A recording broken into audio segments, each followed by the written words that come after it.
It's going to go like this conversation. Like this one right now. This exact moment. Then theme song. Yeah.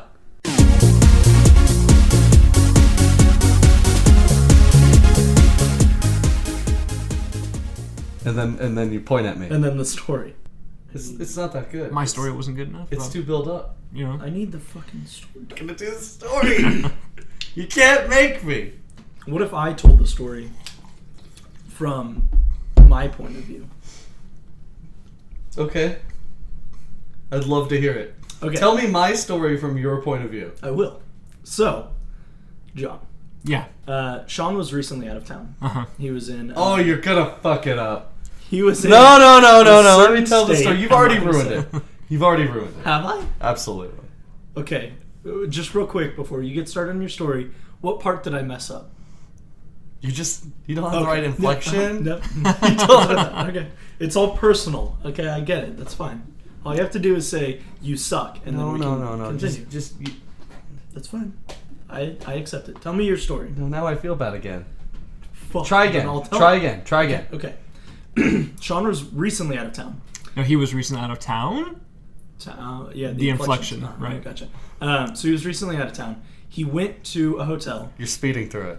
They had a continental breakfast, which isn't based on any continent. Like you'd think it's like Asian food or European food or African food. Right. It's not. It's actually free. It doesn't make sense. So he was there and he was eating some free food, and he saw a lady go up and get gravy and fill a cup. I don't know what size of cup it was. Do you know what size of cup it was? It's probably a cup. It was a good cup. Big size. Like a big slurp? Like 12 ounces. Oh, okay. That's not a big cup, but okay. That's enough gravy? And she filled it with gravy. I didn't get that. Thank you. Is this white gravy or... Oh yeah, it was like country sausage gravy. Okay. Yeah. Like for the biscuits and gravy. She came down with purpose. She got her cup full of gravy. She went right back upstairs. Okay. Finish the story. Yeah, there's more to the story. No, that's the story. No, that's not the story. That's all the story I know. No, that's not. I know that, but see, he can't tell the story. That was supposed to be the kickoff. Like, oh, this is gonna get good. See, now I have to tell the whole story from the beginning. But we already know half of it, so let's just go for it. No, I can't do it. Yeah, I believe in you. You can't do it. Do you have cold feet that your story's not that good? Sort of, yeah. Is that what? Yeah. Is that what? Yeah, I sort of do. I sort of do because I was building up the story, and I feel like it ends too quickly now. Like the story doesn't. So he goes back down and gets another. No, this isn't about the this isn't about the gravy lady. The gravy lady's gone. She's gone. She's in a room. She's got plenty of gravy. She's in a bathtub full of gravy. Yeah. How old was the lady? Like really old? She was old. She was like late 60s. She was old. Maybe 2 cups of gravy. 1 cup. 1 cup. Didn't come back down? Don't go crazy. Now I'm confused. Just 1 cup. We'll finish the story. Came down, went back up. Yeah. Yeah, but the gravy lady is not the important part. The important part is the interesting people you meet on the Monday 9 to 5 commute, continental breakfast at the La Quinta. And it was just interesting. So that you had the gravy lady, but the next day was even more strange. So you got to. I'm sitting down and I'm having my horrible powdered omelet, and you talked me into telling the fucking story. This is terrible. So I'm eating my powdered omelet, and this dude who looks like freaking like Joey Buttafuoco walks in, like big old buff bronzered Italian guy. Yeah. And he sits down and he's got his newspaper and he's doing the very audible disgust. Dude calls him on the phone. He's like, yeah, yesterday was shit. He's like, I can't believe what happened. He's like, yeah, Joey doesn't know shit about soup. He's like, he blew the deal. And so he's like, he starts going on about this. Seriously, like he's disgusted that this guy, his cohort, they must have gone to some big soup deal, like they're soup salesmen. And he's discussing it like it's a mafia thing. He's like Joey's got one more fuck up before he's gone. Yeah, and he's sleeping with the soup fishes. We were talking about the soups, and the idea is to paint a landscape. They need to know what the soup tastes like. He's like, you also got to play to the soups that they're gonna like. He's like, he's talking about the chowder. They don't give a fuck about the chowder. He's like, one more time, and Joey's gone. And it was just incredible to me. I'm like, I want to know what's going on. Were you terrified? Oh, no, I was intrigued. I was so there's a pillar between me and the guy. So I feel like okay. You had a safe space. That's right, all right. But it was even better because I got to see him, and then I just got to hear him. So I just imagined it getting like more and more robust. By the end, he was in like a mobster outfit with a Tommy gun, like talking about the the suit, soup, just ready to take everyone the with him. soup. So what could the word soup actually have meant? I think it's literal. I think he's a soup guy. Like he's got a briefcase full of soup. Like he opens it and it just pours out just soup everywhere. Like he's a soup salesman. And Joey is on thin ice. Okay.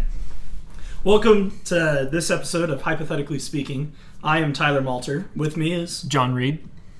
Joey Buttafuoco. Actually, Sean Murphy. This week, our topic is what TV show would we revive if we could revive one?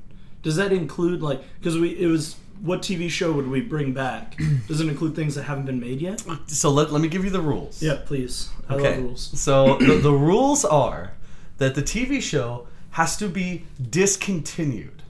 Okay, this doesn't necessarily mean canceled because there's like politics and then you get into this gray area. Like, did the show end the way it was intended? Did the creators have to come up with an ending? Like, there's lots of examples of all of those that you can imagine. I would like to say that you can provide a pretense of like what era. Like, come on, we can get creative here. So like, if you wanted to go for like a show after or before somebody left, maybe you want to bring back The Office, but you want Michael Scott to be there. Like, it's not season 10 or whatever the hell they ended on, and Andy is the main guy still. Like, we're talking like you can bring a show back in its former glory, or maybe you don't. Maybe you would like the car crash and you want to bring back like something really bad. I can't even imagine like the Fran Drescher show. I'm sorry if you liked it, but you want to bring that back and like that you could. Okay, I'm glad you bring that point up because I was totally thinking. Fran? What's the little fat girl that does the beauty pageants? Oh, Honey Boo Boo. Honey Boo Boo, yeah. She's come a long way. As in, what does that mean? I don't understand if that's like a good come a long way or a bad come a long way. Cause I heard her mom lost a lot of weight. Mama June? Is that her name? your reality TV is showing, Sean. I don't know what you're talking about. I'm just saying that I'm real proud of her family. I'm glad that Sugar Bear's gone. Who's Sugar Bear? That was Mama June's husband. But they weren't actually married anymore. They were estranged, but they lived together. They were trying to make it work. But Sugar Bear was a bad seed. Okay. And he was on thin ice. Wasn't there like a thing with like a touching of a little girl or something? Oh, yeah. No, I don't know about that. I wouldn't know anything about that. Okay, you are my Honey Boo Boo expert. Am I? I was deferring to you, but I guess maybe I don't know what I'm talking about, which is a pretty common occurrence. So there are bad shows that we could. You could bring back a bad show, but needless to say, you can just bring it back and provide context for where the show goes or why you feel like the show should come back. Okay. I'm totally in, and I have no idea what show I'm going to pick. You have no idea? I have a couple ideas, but none of them are that good. Oh, so who's going to go first? Yeah. And we've all been decently short notice tonight, so... Yeah. Well, you get to go first. I get to go first? Yeah, because I want to make sure that I didn't pick what you were. Certainly won't, okay? Because I'm like super pretentious. So I'll go through. I'm going to try to pull a Tyler here, and I'm going to go through my runners-up in a chance to shortchange everybody at the table. Yeah, that's a fantastic idea. It's worked for me once out of 3 episodes. I think I'm going to be safe. Okay, so the first show. Real quick, I'd like to say Twin Peaks. It's back. Oh well. That absolutely. Gotta start over. Sorry, let me go back. I gotta think again. It absolutely would have been one of my choices. It's a fantastic show. Okay, no. So the first choice I had was the show Home Movies. I don't know if you remember Home Movies. I do. Coach McGurk. Yeah. So a lot of people will know the creators. It's Lauren Bouchard who does Bob's Burgers, and he had a show. He worked with Brandon Small, who was the name of the titular character in Home Movies, and then you've got You had Metalocalypse, which is part of that sort of wheelhouse. So a lot of people know their Squiggle Vision, which is the type of animation they do, from a show called Science Court that was on like 20 years ago. It was like right after all the good shows on for the Saturday morning cartoons. But he produced a more adult-themed show called Home Movies, and it was fantastic. And I see so much, and there's so many characters in Bob's Burgers that are similar to characters directly from Home Movies. And then, of course, Coach McGurk, who's John H. Benjamin. If you love Archer, like that entire character is just Coach McGurk, or should I say that just John Benjamin plays the same character every time. But I feel like how raw the show was, I would love to see where they could take the polish that they've learned over time with like Bob's Burgers and bring that to Home Movies. Like if they were like from the creator of Bob's Burgers. Like I don't want some like long lost season. I would want it to be literally something that just comes out. Sure. Like getting the gang back together. Mm-hmm. So I thought that. Then I went to Freaks and Geeks, which is I feel like would be on a short list of people's shows. Sure. Yeah. Fantastic show about growing up in the 70s. And it was... How awesome would it be, real quick, sorry to interrupt, if they did the Freaks and Geeks in the same vein as the prequel Wet Hot American Summer? Oh my god. So they have like the 40-year-old Seth Rogen, but they're just playing the same exact character. That would be phenomenal. It'd be great. That would be... No, I really like that idea. You're right. No, I would definitely want it to pick right back up where it left off. I think there's still a lot of potential in the show. It had the right combination of camp and going for like what they were trying to do. They caught the zeitgeist. They caught the idea of the era. It's just a great show. I would love to have seen another season. I think it ended way too soon. My choice though is even more eclectic. I'm gonna go there. So I'm about to lose like everybody, but my choice is to bring back Liquid Television. Yeah, you lost me. You don't know Liquid Television? I've heard of it. So this is a 90s MTV show, and the way it worked was it was about a half an hour of experimental animation. Is that the show, or is that the... Like, that's where Aeon Flux Yeah, came exactly. from. I have that whole set. Like, I remember watching that as a 10-year-old. Probably shouldn't have been, but I was. And, yeah, that's what got me into anime and cartoons. Absolutely. That had a more adult theme to it. And I think that a lot of people did. And I think that so many people would, if they saw those old shorts... Let me finish describing the show. So the show was like, it's like what modern day YouTube can be. Like, especially like YouTube poop. Like, you just watch it and it's just a tour de force of all different kinds of like claymation, stop motion. These little shorts are like 1 to 3 minutes long, 5 minutes long. And so many prolific animators and directors all came from this like throw everything against the wall and see what sticks. It was just such a great idea. And then what really made me think about picking the show was the YouTube era. Like we have so much up and coming talent now that's coming from YouTube, not just in animation but also just in the arts, like music and what have you. How great would it be for MTV to take this YouTube culture and like use it to put spotlights on the strangest stuff? Like, I think that would be really, really awesome, and I think that it would have a lot of significance and value. Not to mention that I just love Liquid Television. It's a great show to just sort of turn your brain off and be like it's the ultimate junk food.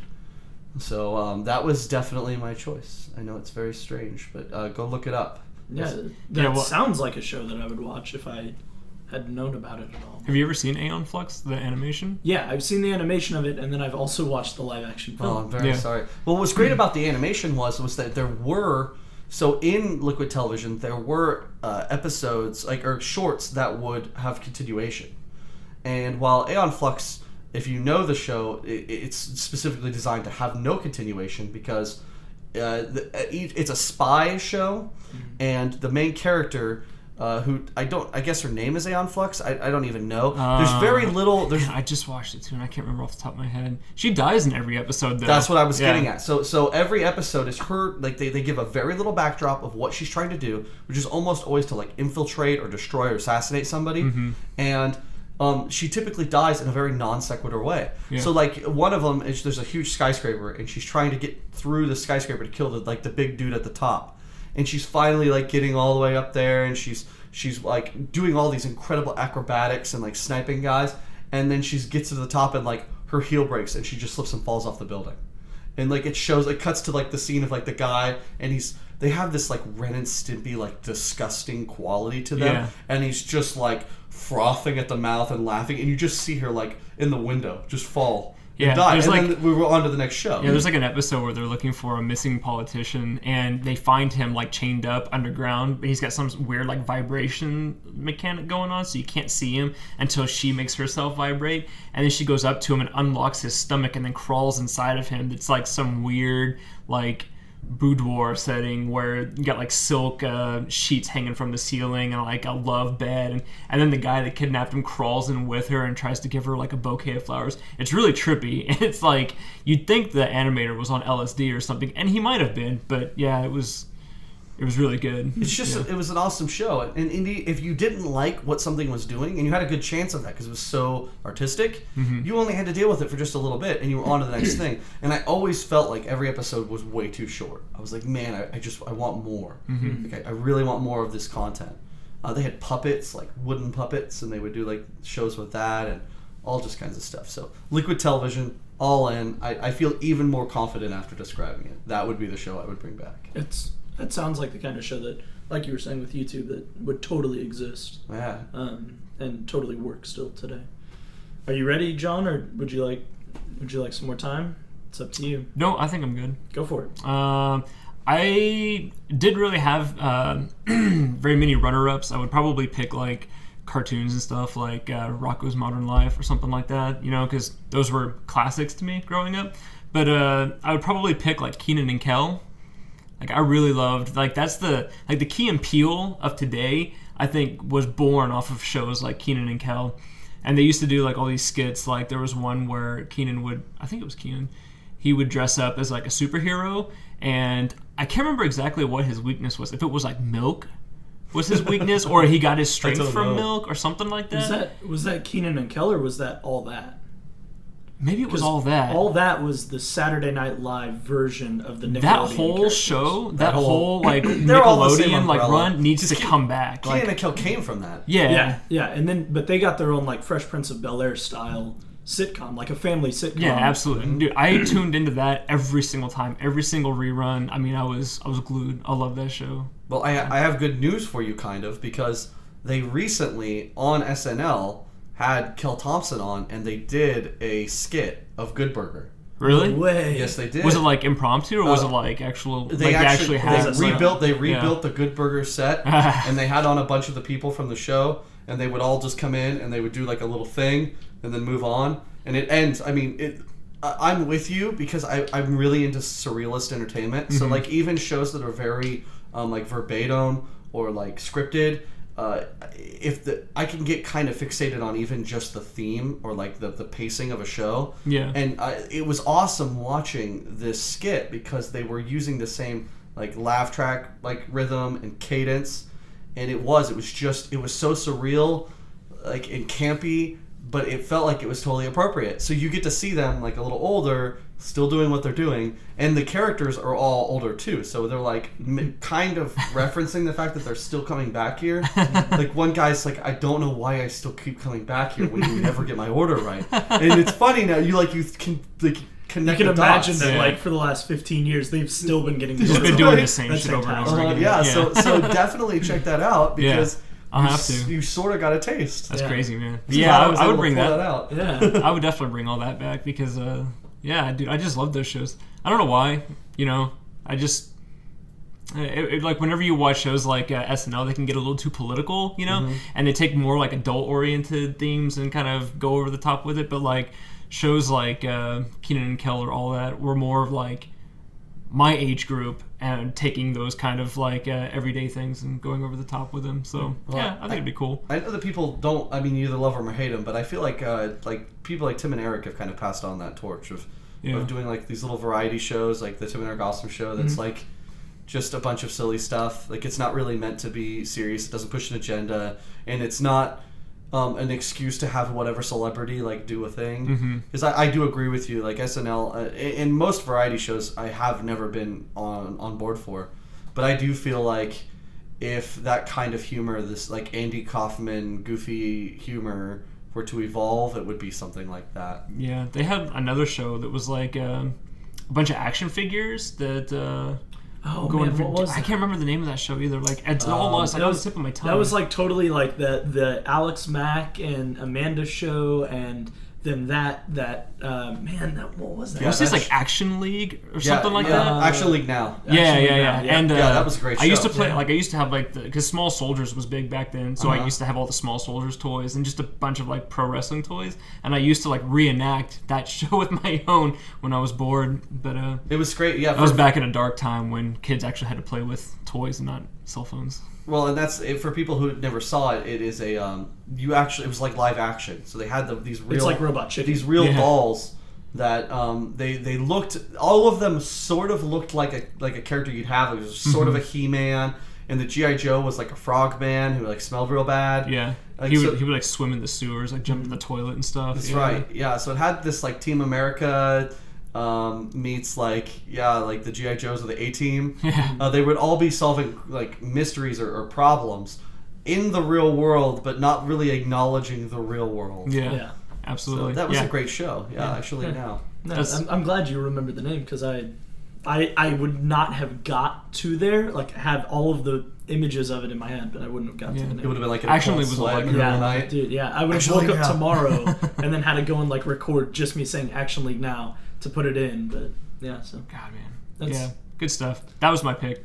So all that or Kenan and Kel? Yeah, just that whole like Nickelodeon run. Sure. Bringing all back all that. So we all kind of touched on it, that like shorts and skits kind of a thing, which is pretty funny, because I figured we would go to the like, bring back Lost, but like season 2 Lost before it gets up its own ass kind of a thing, or like something more like tangible like that. But I'm glad we went there, because one of my picks is Chappelle Show.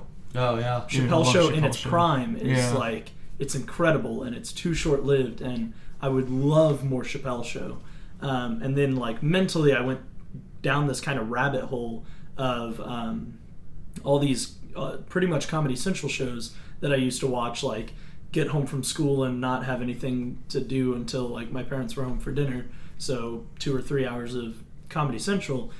So like Crank Yankers, I feel like Crank Yankers is like, I like Crank Yankers. It's like one of the best shows that I watched as a kid, that is just like a complete garbage show that never taught me anything, or it never progressed a storyline or anything. It was just people insulting each other over the phone. And that was really fun. And I realized that that's pretty much all I watch on YouTube, is just like people insulting each other and people being stupid to each other, and that's like totally my thing.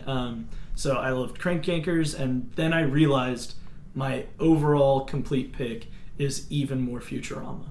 And my dream has come true, in that Futurama's been canceled 4 times, and I keep getting it back. It's a phoenix. It doesn't die. And then last week there was an AMA on Reddit that was Matt Groening and David X. Cohen, which are the 2 writers and producers of the show, and then Joe DiMaggio, which is Bender's voice, and the guy who plays like Fry and Farnsworth and like 10 other characters. I don't remember his name, but all of those guys were doing the AMA, and it was awesome to just read about like dead plot lines that they had thought about, and like episodes they wish they could have done, and all of them were like, if we could, we would totally come back. We'd be happy to. We still have ideas. We don't think it ran its course. Like in the point where we're out of ideas and like we don't want to do it anymore, it just ran its course naturally, and that people stopped watching and it's over, So I would 100% want Futurama, and you could even bring me in like last episode of Futurama as if nothing ever changed. I don't need like a specific era of that show, because the show is just so solid all the way through. Well, and what's interesting about all this too is that we are in an era where so many of these shows are getting a second life, especially because of Kickstarter. And that was something I thought about too. I was like, man, like some of the shows I would have instantly gravitated to did end up getting a second life, like Twin MST3K, and Twin Peaks, and one of my choices was Tales from the Crypt. I love Tales from the Crypt, and it's a variety show. I love anthology horror movies like The Twilight Zone or Tales from the Dark Side, and that was those kind of shows are great. But I hadn't thought about Comedy Central. It starts to me thinking down the lines of like I don't know if you guys ever watched Strangers with Candy. I love Strangers with Candy with Amy Sedaris and Stephen Colbert and oh man, that's a great show. But animated, like I would go with like Duckman or The Critic. I love both of those shows. Yeah, you talk about The Critic quite often. I'm such a big fan of The Critic. Yeah. I remember a show called Wonder Chosen. Oh, I love Wonder Chosen. I love Wonder Chosen. So then I was like, changing my vote. I'm in for Wonder Chosen. Man, Wonder Chosen was so good. Wonder Chosen's great. Just putting kids in the most awkward situations and they had no idea of it. Wonder Chosen is a lot in the spirit of Liquid Television. Is it? I would definitely say that. So, especially in that sort of vibe where it's like so creepy that you almost feel like what you're watching you shouldn't. Yeah, right. Wonder Chosen was great. Yeah, Comedy Central has a lot of stuff that lasted 1 or 2 seasons, and I would be happy to get just another episode of it, like, made tomorrow, And it also has shows that I hope I never have to think about again, like Drawn Together. Yeah, no, we're okay without that. Yeah. Definitely okay without that. Yeah. Are there any other shows you guys think should come back? Man, there's a lot of shows that should come back. Too many to... I would completely disagree. Talk about. There's a lot of shows that don't need to come back. Yeah, there's a lot of shows I hope we never get back. Right. Like Full House. Yeah, it doesn't need to come back. Don't need more Full House. Definitely don't need more Full House. So Batman 66 is my other choice. But that would be great. I want it. We can. They should do like another Hulk would... TV show, like with the old one with Lou Ferrigno, but choose a different bodybuilder to play as the Hulk. So like he has to get dressed up in all the green paint and stuff and run around instead of CGI Hulk. What's his name? The Jason Momoa. Yeah, it's not big enough, man. Whatever. He doesn't need to be big. It's the Hulk. He just needs to be angry. We've had Edward Norton as the Hulk, so yeah, no kidding. Yeah, like anybody can be the Hulk now. I'm gonna be the Hulk. No, you're not. No, I'm not. I am. Oh, Fat Hulk. We're going for it. Double down on Fat Hulk, everybody. It's the way to go. Oh hell. All right. Well, I think that's gonna do it this week for Hypothetically Speaking. I again am Tyler Malter. You can find me at TJMalt421. You can find John at John Reed Art, and Sean at Chuck Bonsai 1. And we also have a Facebook page you can go and like, and we have a website coming soon, so you can look forward to that in the next week or two. Little guy digging. Yeah, it's just a guy digging right now. So look out for all of those, and as always, a new episode posts every Wednesday, and you can find the link on our Facebook page and our Twitter account. Yup. We will see you next time. Peace. If we're not canceled. Hypothetically Speaking is a Table Night production. I can't believe those assholes paid me $5 just for that.